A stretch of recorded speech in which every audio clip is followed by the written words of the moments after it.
ассалому алайкум бинандагони гироми, нашри навбатии барномаи иттилоотии пайғом манзури шумост.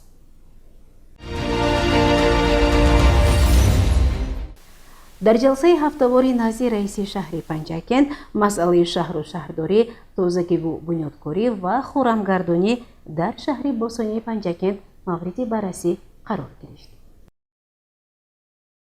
дар маҷлиси ҳафтавори навбатии таҳти роҳбарии раиси шаҳри Панҷакент Абдухолиқ Холиқзода дар толори мақомоти иҷроияи маҳаллии ҳокимияти давлатии шаҳр баргузор гардид, масъалаҳои муҳими рӯз шаҳру шаҳрдорӣ мавриди баррасӣ қарор гирифт.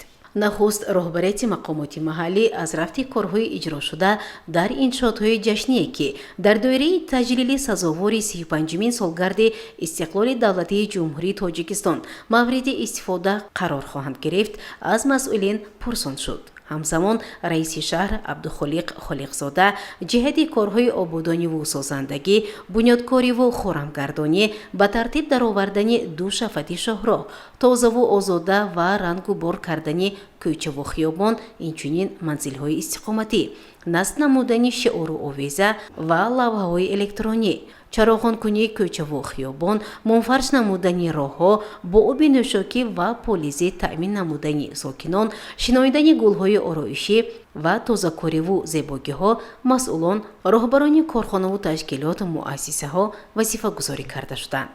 дар урфият мегӯянд шаҳри ман хонаи ман, пас месазад ки мо мардуми фарҳангпарвару тамаддунофари шаҳри босонии Панҷакент шаҳри худро бо ҷону дил, бо меҳру муҳаббати самимӣ ободу зебо намоем, назди ҳавлиҳои худро тозаву пероста карда, дар ободониву хӯрамгардонии диёри азизамон саҳми босазои худро гузорем ва ҷашни фархондаи миллату давлат 35-мин солгарди истиқлоли давлатии ҷумҳурии Тоҷикистонро бо бунёдкориву зебогӣ сазовор пешвоз гирем.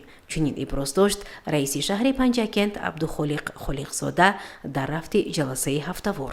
дар интиҳои ҷаласа ба хизматчии давлатӣ, нафаре ки дар вазифаҳои гуногун адои хизмати софдилона кардаву тамоми меҳру муҳаббати худро ба касби худ соҳаи кишоварзӣ бахшидааст, сардори раёсати кишоварзии шаҳри Панҷакент Ибодулло Мутаилоев дар вазъияти тантанавӣ ба нафақа гуселонида шуд. раиси шаҳри Панҷакент Абдухолиқ Холиқзода барои хизматҳои шоистааш изҳори сипос карда, ба ӯ сипоснома ва тӯҳфаҳои хотиравии мақомоти иҷроияи маҳаллии ҳокимияти давлатии шаҳри Панҷакентро тақдим кард. маҷлиси ҳафтавор бо вазифагузориҳои навбатии муовинони раиси шаҳр, роҳбарони корхонаву ташкилот, муассисаҳо, раисони ҷамъиятҳои деҳот ва маҳаллаҳои шаҳр анҷом ёфт.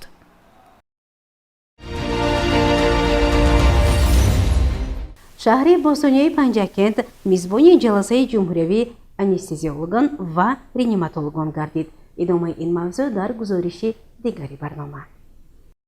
дар толори беморхонаи марказии шаҳри Панҷакент бо ташаббуси ташкилоти ҷамъияти анестезиологон ва реаниматологони ҷумҳурии Тоҷикистон ба номи профессор Муродов ҷаласаи анестезиологон ва реаниматологони Тоҷикистон доир гардид, ки дар он мутахассисон аз шаҳру ноҳияҳои мамлакат иштирок намуданд. бояд қайд намуд, ки ҳадаф ва мақсад аз баргузории ҷаласа ин баланд бардоштани донишу малакаи мутахассисони самтҳои мазкур, табодули таҷрибаи табибон, омӯхтани навгониҳои соҳа ва дар ин замина боз ҳам беҳтар ба роҳ мондани сатҳу сифати хизматрасонии тиббӣ ба аҳолӣ мебошад. зимни ҷаласаи мазкур аз ҷониби мутахассисони варзида доир ба масъалаҳои гуногуни соҳаҳои анестезиология ва реаниматология маърузаҳои пурмуҳтаво пешниҳод гардид. доир ба мавзӯъҳои пешниҳод шуда аз ҷониби иштирокчиён муҳокимаронӣ ва саволу ҷавоб сурат гирифт. гузориши Мартаба Раҳмонова ва Талабшоҳ Тошев. идомаи барномаи иттилоотии пайғом. ҳашари умумии тозакорию ободонӣ дар шаҳри босонии Панҷакент бо иштироки фаъолон ва сокинон баргузор гардид. мутаваҷҷеҳ бошед ба гузориши хабарнигорони мо. субҳи 28 июни соли 2025 бо ташаббуси мақомоти иҷроияи маҳаллии ҳокимияти давлатии шаҳри Панҷакент дар тамоми шаҳру деҳот шанбегии умумии тозакорию ободонӣ баргузор гардид. дар ин иқдом кормандони корхонаю муассисаҳо, ташкилоту ҷамоатҳои деҳот, сокинони маҳаллаҳо ва фаъолони ҷомеа иштироки фаъолона доштанд. дар доираи шанбегӣ канори роҳҳои нақлиётӣ, кӯчаҳо, майдонҳо ва ҷойбурҳо аз партов тоза, дарахтон сафед ва алафҳои хушк бардошта ва лавҳаю овезаҳои кӯҳнашуда иваз карда шуданд. Инчунин намои берунии биноҳои маъмурӣ ва истиқоматии шафати роҳҳо рангубор шуда, муҳити зисти шаҳр ба шакли тоза ва зебо ороста шуд. мақомоти иҷроия ба ҳамаи иштирокчиёни шанбегӣ барои саҳми босазояшон дар ободонии шаҳр изҳори сипос намуданд.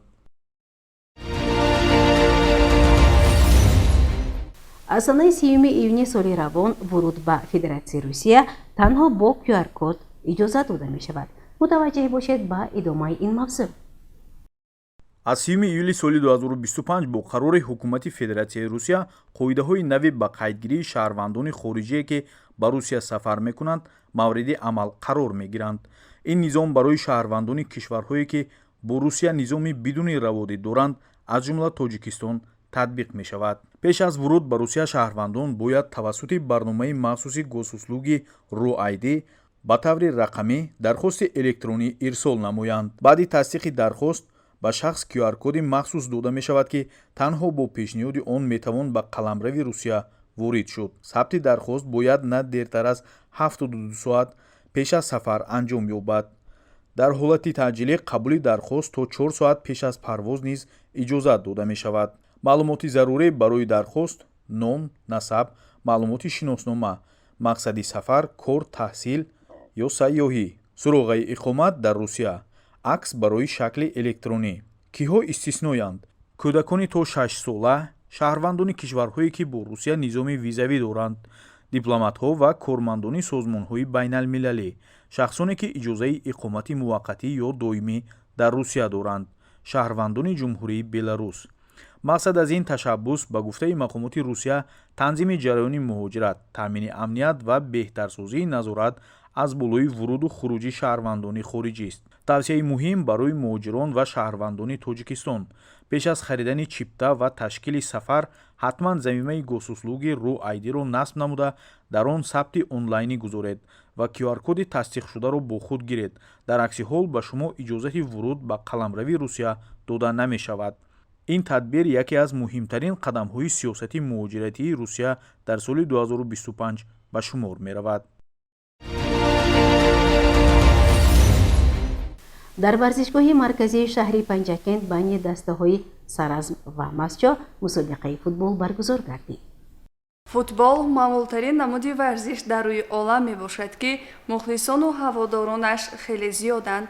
дар варзишгоҳи марказии шаҳри Панҷакент дастаи футболи Саразми шаҳри Панҷакент дастаи футболи Масчоҳи ноҳияи Масчоҳро ба ҳузур пазируфт. қисми аввали бозӣ пурҷӯшу хуруш гузашт. ҳарду даста аз худ маҳорати баланди варзишӣ нишон доданд. бозӣ бо ҳисоби 1-0 ба фоидаи меҳмонон ба анҷом расид. дастаи Саразми шаҳри Панҷакент кӯшиш мекунад ки дар бозиҳои оянда маҳорати хуб нишон дода ғолибиятро ба даст дорад. бинандагони гиромӣ, дар ҳамҷо барномаи телевизии пайғом ба поён мерасад. барои ҳар яке шумо саломатиро хоҳонем. хайр, шоду пирӯз бошед.